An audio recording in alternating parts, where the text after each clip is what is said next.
Assalamualaikum warahmatullahi wabarakatuh. Alhamdulillah, pada hari ini kita bisa bertemu lagi dalam pembelajaran pendidikan agama Islam dan budi pekerti kelas 4 semester 1. Apa kabar anak saleh yang salehah? Semoga kalian ada dalam lindungan Allah Subhanahu wa Ta'ala, sehat walafiat dan dilancarkan dalam belajarnya. Sebelum mulai pembelajaran, marilah kita berdoa bersama-sama. A'udzu billahi minasy syaithanir rajim. Bismillahirrahmanirrahim. Rabbi zidni ilma warzuqni fahma. Ya Allah, tambahkan ilmu kepadaku dan beri aku pemahaman. Amin. Anak-anak, tahukah kalian, orang yang bersih itu insya Allah terhindar dari penyakit karena selalu menjaga badan, pakaian, dan tempat tinggal selalu bersih. Anak-anak yang soleh dan solehah, kalian tentu sering ke kamar mandi kan? Untuk buang air kecil dan buang air besar. Nah, setelah kalian buang air kecil dan buang air besar, apakah sah jika kalian langsung sholat? Hal apa yang harus kalian lakukan sebelum melakukan sholat? Anak-anak yang soleh dan solehah, insya Allah kita akan membahas tentang mengenal arti bersih dan sehat. Sebelumnya, Ibu bacakan dulu tujuan pembelajarannya. 1. Peserta didik dapat menyebutkan makna bersih dan sehat dengan tepat. 2. Peserta didik dapat menerapkan syariat Islam dalam bersuci hadas dan najis. Allah Subhanahu wa Ta'ala berfirman, Bismillahirrahmanirrahim. Innallaha yuhibbut tawwabina wa yuhibbul mutatahhirin. Sesungguhnya Allah menyukai orang-orang yang bertaubat dan menyukai orang-orang yang mensucikan diri. Quran surat Al-Baqarah ayat 222. Nah, anak-anak, di ayat tersebut Allah Subhanahu wa Ta'ala menyebutkan bahwa Allah mencintai orang-orang yang mensucikan diri. Berarti kalau kita ingin dicintai Allah, kita harus senantiasa bersuci. Apakah arti bersuci? Suci artinya bebas dari najis. Bersih artinya bebas dari kotoran. Bersih atau suci dibagi menjadi dua, yaitu bersih dari hadas dan bersih dari najis.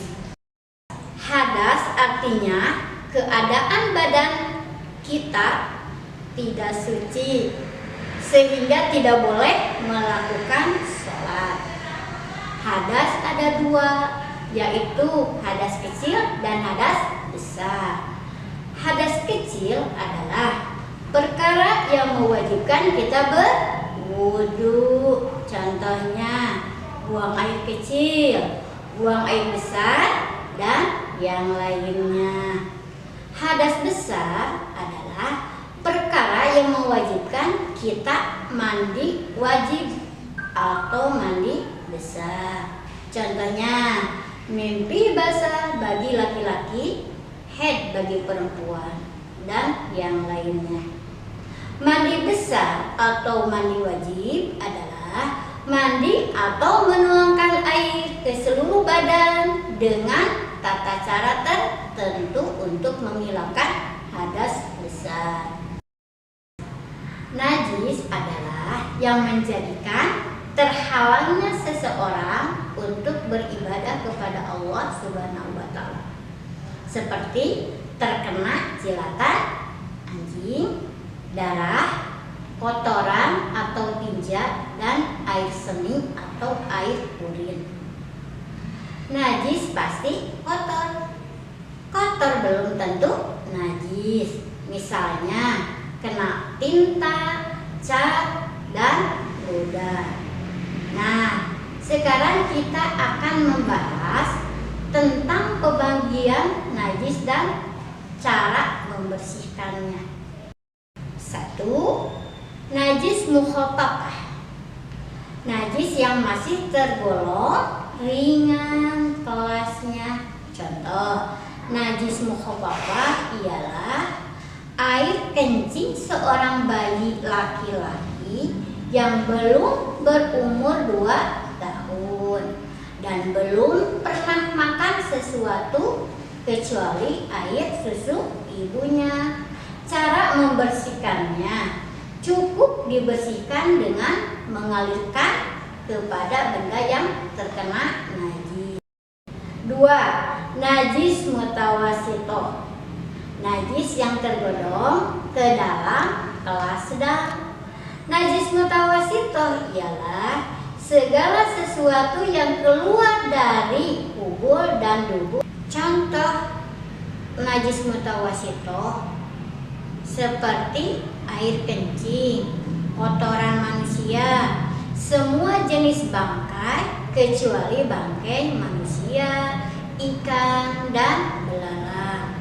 Cara membersihkannya yaitu dengan mengalirkan air pada benda yang terkena najis atau dicuci ya sampai hilang warna, rasa, dan bau najisnya.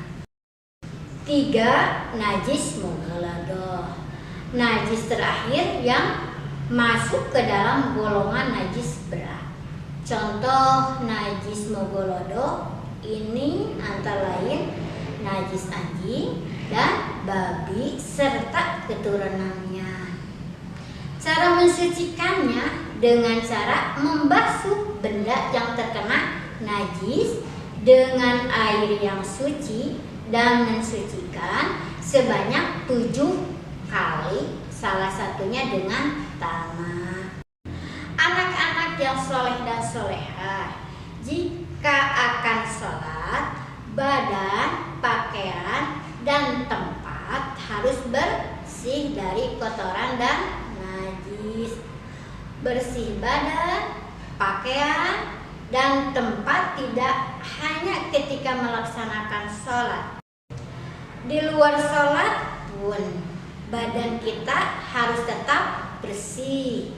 Bersih pakaian artinya segala sesuatu yang dipakai seperti baju, celana, topi, tas, sepatu, sepeda, bangku, meja, lemari, rumah, dan lain-lainnya harus juga bersih. Bersih tempat seperti ruang tamu, ruang dapur, tempat tidur, tempat makan, tempat belajar, ruang kelas, tempat bermain, halaman, gudang, dapur, WC, dan lain-lain. Anak-anak yang soleh semuanya, sekarang ibu akan mencontohkan tata cara membersihkan najis. Pertama, cara membersihkan najis mukhaffafah. Cara membersihkannya cukup dibersihkan dengan mengalirkan air kepada benda yang terkena najis. Contoh seperti kain ini ya, terkena najis air pipisnya bayi laki-laki yang belum berumur 2 tahun. Nah, di sini coba lihat ya. Ini kena air pipisnya, kita tinggal mengalirkan air ke najis ini. Itu cukup jadi suci itu kainnya.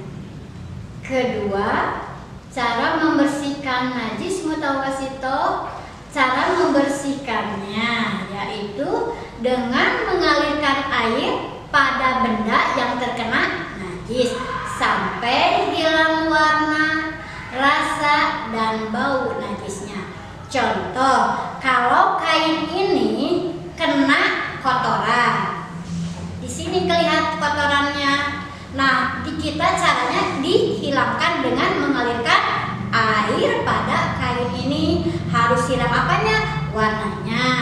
rasanya dan baunya juga harus hilang. Ketiga, cara membersihkan najis mugholodhok. Cara mensucikannya dengan cara membasuh benda yang terkena najis dengan air yang suci dan mensucikan sebanyak 7 kali, salah satunya dengan tanah. Contoh seperti kain ini kena liurnya, anjing, maka ini dicucinya harus 7 kali, salah satunya tadi pakai tanah. Baiklah anak-anak yang soleh dan solehah, pembelajaran tentang mengenal arti bersih dan sehat sudah selesai.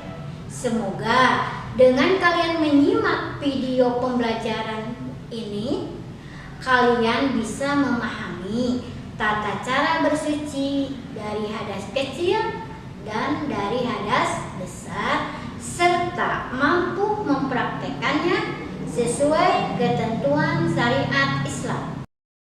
Nah, sekarang ada tugas dari ibu yang harus dikerjakan oleh kalian.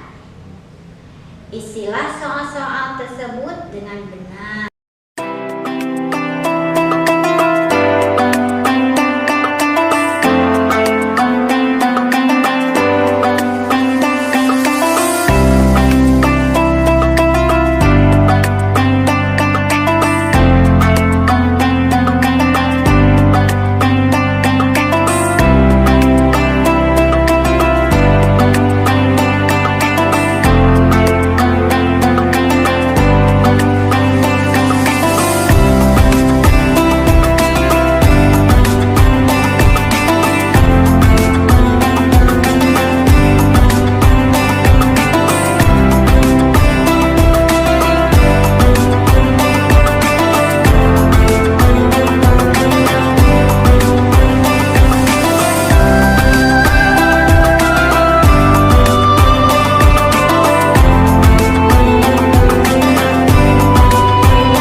Wassalamualaikum warahmatullahi wabarakatuh.